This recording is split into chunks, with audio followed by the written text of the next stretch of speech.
20 July 1969 Neil Armstrong যখন চাঁদের মাটিতে পা রাখলেন তখন গোটা বিশ্ব ভেবেছিল মানুষ এবার মহাকাশ জয় করে ফেলবে। তারপর একে একে আরও 5টি মিশন। কিন্তু 1972 সালে অ্যাপোলো 17-এর পর হঠাৎ করেই সব থেমে গেল।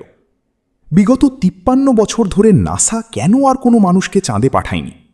যেখানে আজকের প্রযুক্তি 1969 সালের তুলনায় কয়েক হাজার গুণ বেশি উন্নত, সেখানে এই দীর্ঘ নীরবতা কি কেবল বাজেটের অভাব, নাকি এর পেছনে লুকিয়ে আছে এমন কোনো সত্য যা জানলে পৃথিবীর মানুষের ঘুম উড়ে যাবে? আজকের পর্বে অন্তর্বীণা মিস্ট্রি ফাইলস উন্মোচন করবে নাসার সেই নিষিদ্ধ নথিপত্র এবং চাঁদের সেই অন্ধকার দিকটি যা হয়তো আমাদের জন্য চিরতরে বন্ধ করে দেওয়া হয়েছে। তবে মূল রহস্যে যাওয়ার আগে আপনাদের কাছে একটি প্রশ্ন।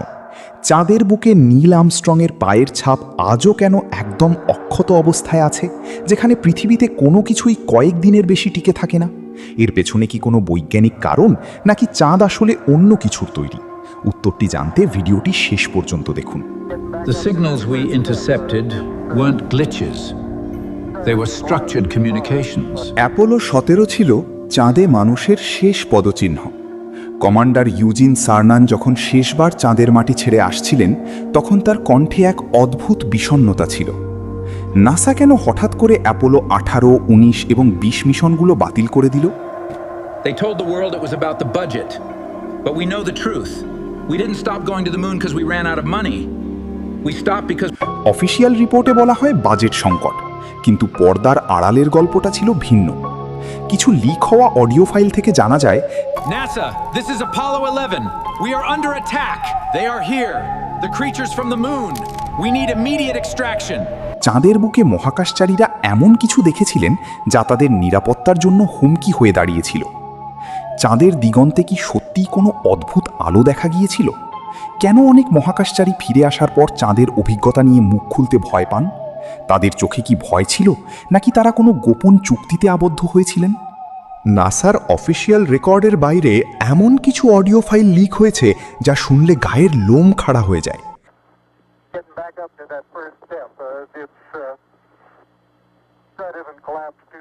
অ্যাপোলো 11 মিশনের সময় যখন নীল আর্মস্ট্রং এবং বাজ অল্ড্রিন চাঁদের মাটিতে নামছিলেন তখন হঠাৎই তাদের হার্ট রেট বেড়ে গিয়েছিল। কথিত আছে একটি গোপন চ্যানেলে আর্মস্ট্রং নাসার কন্ট্রোল রুমকে বলেছিলেন, ওরা এখানে আছে, আমি গর্তের ওপারে বিশাল কিছু উড়ন্ত যান দেখছি, ঈশ্বর ওরা আমাদের দিকেই তাকিয়ে আছে। এমনকি বাজ অল্ড্রিন পরবর্তীকালে একটি সাক্ষাৎকারে স্বীকার করেছিলেন যে তারা চাঁদে যাওয়ার পথে একটি অদ্ভুত আলোর বিন্দু তাদের পিছু নিতে দেখেছিলেন। যখন তাদের জিজ্ঞেস করা হয় সেটা কী ছিল, অল্ড্রিন রহস্যময়ভাবে হেসে বলেছিলেন, সেটি কী ছিল আমরা জানতাম না, কিন্তু সেটি কোনো সাধারণ মহাকাশযান ছিল না। তাদের এই বক্তব্য কি প্রমাণ করে যে তারা সেখানে একা ছিলেন না? কেন নাসা এই অডিওগুলো জনগণের কাছ থেকে লুকিয়ে রাখতে চেয়েছিল? চাঁদের যে দিকটি পৃথিবী থেকে কোনোদিন দেখা যায় না, অর্থাৎ dark side of the moon, সেখানেই লুকিয়ে আছে সবচেয়ে বড় রহস্য। হাই রেজলিউশন স্যাটেলাইট ইমেজগুলোতে সেখানে কিছু অদ্ভুত জ্যামিতিক কাঠামো দেখা গেছে।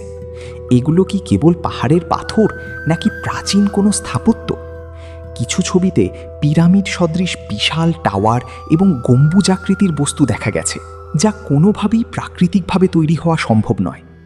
বিজ্ঞানীদের একাংশ মনে করেন চাঁদের ভেতরে বিশাল ফাঁপা জায়গা আছে। যদি চাঁদ একটি প্রাকৃতিক উপগ্রহই হয়, তবে এটি আঘাত করলে ধাতব ঘণ্টার মতো অনুরণিত রিং লাইকা বেল হয় কেন? এটি কি তবে কোনো কৃত্রিমভাবে তৈরি স্পেস স্টেশন? বর্তমানে নাসা আর্টেমিস মিশনের মাধ্যমে আবার চাঁদে যাওয়ার পরিকল্পনা করছে, কিন্তু বারবার এই মিশন কেন পিছিয়ে যাচ্ছে?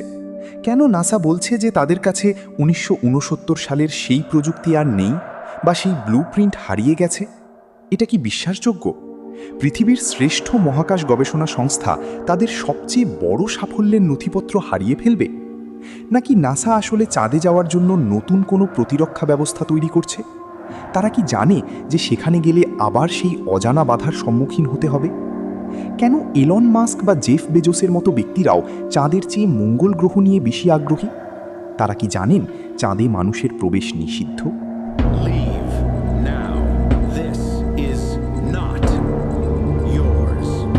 তবে চাঁদের রহস্য কি কেবল ওই ধুলোবালি আর পাথরই? আপনি কি জানেন, অ্যাপোলো মিশনের পর মহাকাশচারীরা যখন পৃথিবীতে ফিরে আসেন তখন তারা সেখানে 12টি অত্যন্ত মূল্যবান হ্যাসেলব্লাড ক্যামেরা ফেলে এসেছিলেন। হ্যাঁ, 1969 সালে রঙিন ছবি তোলার প্রযুক্তি যথেষ্ট উন্নত ছিল এবং সেই ক্যামেরাগুলো দিয়েই আমরা চাঁদের ওই আইকনিক রঙিন ছবিগুলো দেখতে পাই। কিন্তু আশ্চর্যের বিষয় হলো, নাসা দাবি করে যে কেবল ওজন কমানোর জন্য তারা সেই দামি ক্যামেরাগুলো সেখানে ফেলে এসেছে। প্রশ্ন জাগে, বিগত 50 বছরে নাসা কি একবারও সেই ক্যামেরাগুলো উদ্ধার করার প্রয়োজন মনে করেনি? ওই ক্যামেরাগুলোর লেন্স কি এমন কিছু বন্দি করেছিল যা পৃথিবীর সাধারণ মানুষের দেখা নিষেধ? নাকি সেই ক্যামেরাগুলো আজও চাঁদের সেই নিষিদ্ধ এলাকায় প্রহরীর মতো দাঁড়িয়ে আছে, যা আমাদের মনে করিয়ে দেয় যে আমরা সেখানে কেবল আমন্ত্রিত অতিথি ছিলাম, মালিক নয়? চাঁদের পরিবেশ মানুষের জন্য অত্যন্ত প্রতিকূল। সেখানকার লুনার ডাস্ট বা চাঁদের ধুলো মানুষের ফুসফুসের জন্য বিষাক্ত। এছাড়াও তীব্র রেডিয়েশন, যা মানুষকে কয়েক ঘন্টার মধ্যে মেরে ফেলতে পারে। কিন্তু 1969 সালে তো এই রেডিয়েশন শিল্ড এত উন্নত ছিল না। তবে তারা কিভাবে টিকেছিলেন? কেউ কেউ দাবি করেন নাসা আসলে কোনোদিন চাঁদে যায়নি, পুরোটা ছিল স্টুডিওতে তৈরি করা নাটক। কিন্তু যদি তারা গিয়ে থাকে, তবে তারা সেখান থেকে এমন কিছু রোগ বা ভাইরাস বয়ে এনেছিল যা আজও জনসমক্ষে প্রকাশ করা হয়নি। চাঁদের সেই নিস্তব্ধতা কি আসলে এক মৃত্যুপুরী?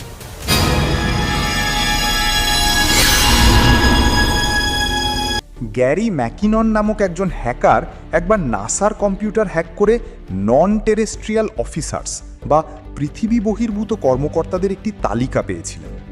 এর মানে কি এই যে চাঁদে ইতিমধ্যে কোনো গোপন সামরিক ঘাঁটি বা মাইনিং প্রজেক্ট চলছে, যেখানে সাধারণ মানুষের প্রবেশাধিকার নেই? হয়তো নাসা চাঁদে যেতে ভয় পায় না, বরং তারা চায় না সাধারণ মানুষ জানুক সেখানে আসলে কি হচ্ছে। হয়তো চাঁদের দখল ইতিমধ্যে অন্য কারো হাতে চলে গেছে, আর নাসা কেবল তাদের হুকুম পালন করছে।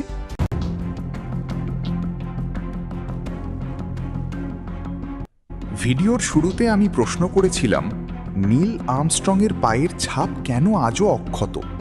এর বৈজ্ঞানিক কারণ হলো, চাঁদে কোনো বায়ুমণ্ডল নেই, কোনো বাতাস নেই যা সেই ছাপ মুছে দেবে। কিন্তু এর রহস্যময় দিকটি হলো, চাঁদে যদি বায়ুমণ্ডল না থাকে তবে আমেরিকান পতাকাটি উড়ছিল কিভাবে? এর উত্তর আজও তর্কের জন্ম দেয়। মৃত্যুর কিছুকাল আগে অ্যাপোলো 11-এর 25 বছর পূর্তি অনুষ্ঠানে আর্মস্ট্রং তরুণ প্রজন্মের উদ্দেশ্যে একটি অদ্ভুত কথা বলেছিলেন। তিনি বলেছিলেন, মহাকাশে এমন অনেক সত্য লুকিয়ে আছে যা এখনও আবিষ্কৃত হয়নি। কিছু সত্যকে পাহারা দিয়ে রাখা হয়েছে কেবল সঠিক সময়ের জন্য। তিনি কেন পাহারা দেওয়া সত্য বা গার্ডেড ট্রুথ শব্দটি ব্যবহার করেছিলেন? তিনি কি সরাসরি কোনো ইঙ্গিত দিচ্ছিলেন যে চাঁদে এমন কিছু আছে যা আমাদের দেখার অনুমতি নেই? নাসা কি তবে আমাদের সাথে বড় কোনো লুকোচুরি খেলছে? আপনার কি মনে হয়, চাঁদে কি সত্যি এলিয়েন বেস আছে, নাকি নাসা কেবল বাজেটের কারণে সেখানে যাচ্ছে না? কমেন্টে আপনার মতামত জানান। ভিডিওটি ভালো লাগলে লাইক করুন এবং এমন আরও রহস্যময় ভিডিও পেতে সাবস্ক্রাইব করুন অন্তর্বীণা মিস্ট্রি ফাইলস। আমি সুমন্ত মণ্ডল আজকের মতো বিদায় নিচ্ছি। সাবধান থাকবেন, কারণ সত্য অনেক সময় কল্পনার চেয়েও ভয়ঙ্কর।